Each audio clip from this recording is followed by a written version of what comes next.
Okay, so I'll do some quick review and focus us, and then we'll do some more work.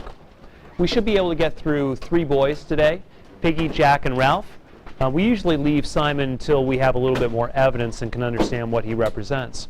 But today, I'll be discussing what these boys represent, talking about evidence from the literal level of what they do, talking about Golding's philosophical conclusions about violence, about logic, about leadership. But I don't ever want you to lose sight of the method. And that Allegory worksheet that you should have there on your desk gives you the method. You look at the literal and you look at the literal level first.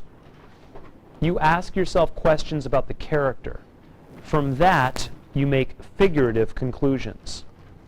First of all, what we ask is, what does the character represent? What part of us does the character represent? Does anybody remember the question we ask in order to answer that? Yes, Jessica. How do they deal with problems? Correct. How do they deal with problems, and how do they deal with life? How do they lead their life?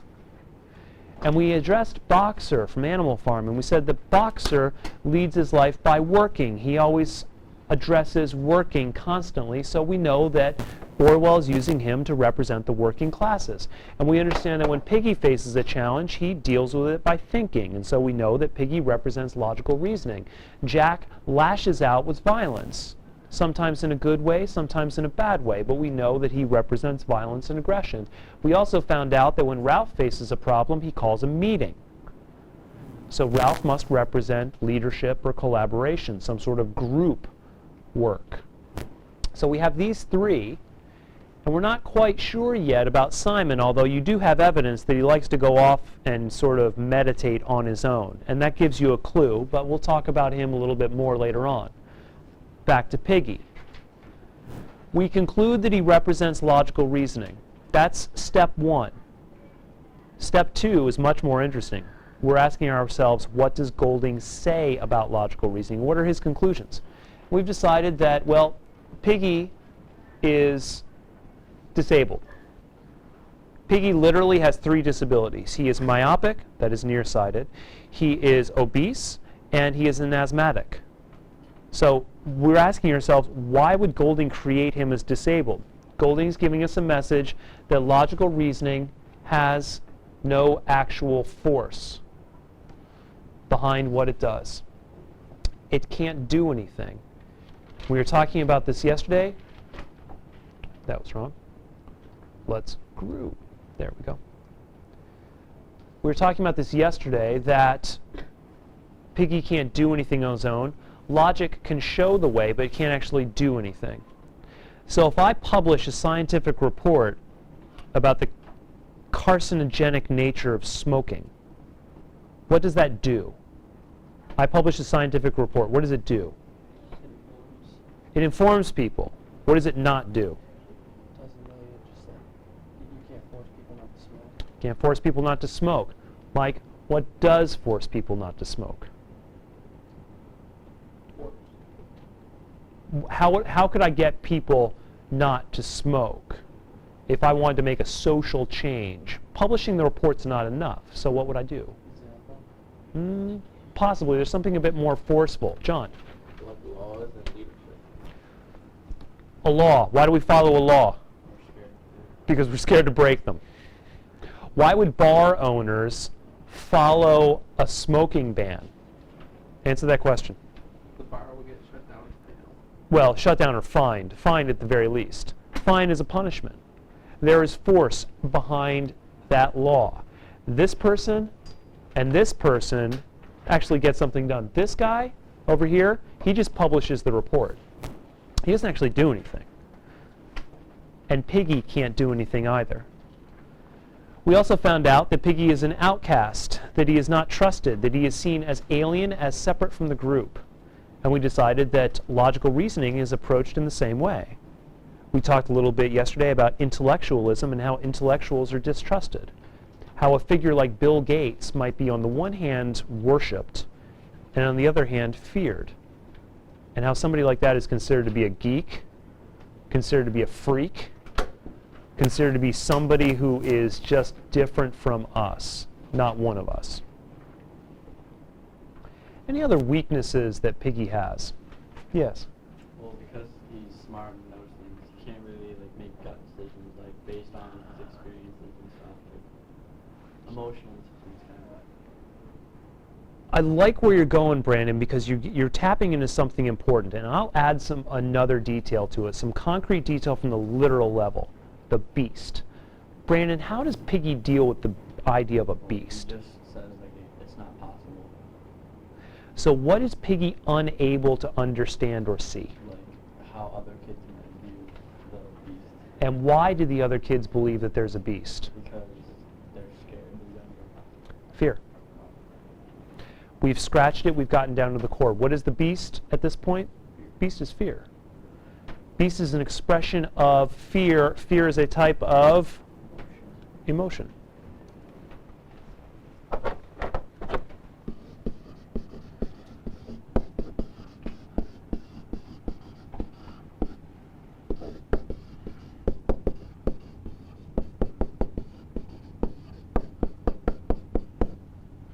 You ever act irrationally? The rhetorical question that nobody answers. Anybody act irrationally? Teresa, do you ever act irrationally? Can you give me an example of how you act irrationally?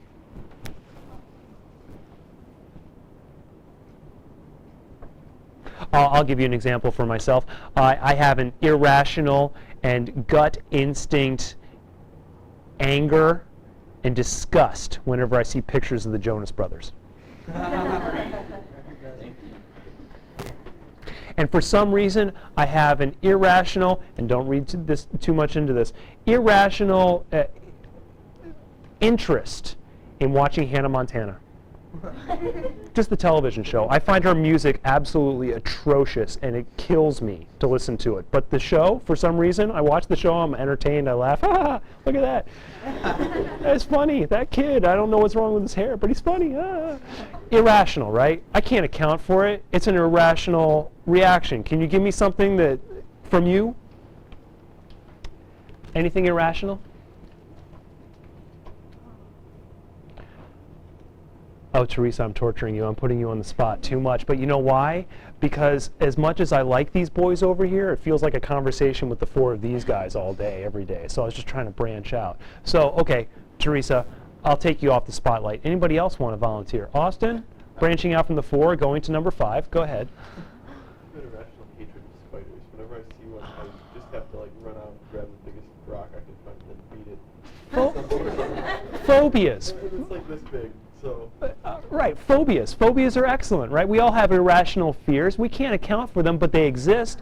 And you know what? They have strong impacts on our behavior. Some people are actually handicapped by their phobias. Like if you take a dare from someone. Yeah. You have to do it, No. but do you want to do it, even though it's stupid? Yeah. Anybody see A Christmas Story? That kid sticking his tongue on the pole Oh, yeah. because he was triple dog dared to do it. He just jumped ahead to triple dog daring him, right? And there was some irrational, oh my gosh, I must do this, even though every rational faculty is saying, don't do that, idiot. You'll stick your tongue to the pole. I have an irrationally when I get money, Mm-hmm. and then I just spend it when I know I want to save it. Oh my gosh, I'm so the exact same way. I spend everything that I earn. It all just goes out the window. There's no savings. Where did it go? I know. And then you're questioning. Okay, hands down, we have enough examples. We can see the point. But here's the conclusion. Irrationality is a part of our behavior, and it's not always bad. It's not always like these dares. It's not always like a phobia. It's not always like just the need to consume and to spend money. Sometimes irrationality is good. Love is by definition irrational. It's an emotion. Some sort of community spirit, empathy, understanding of another person. It's not necessarily rational. What other aspect of our lives that people consider to be central and extremely important does science not account for? Nor should it. It's right in front of you. What is science not good at accounting for that is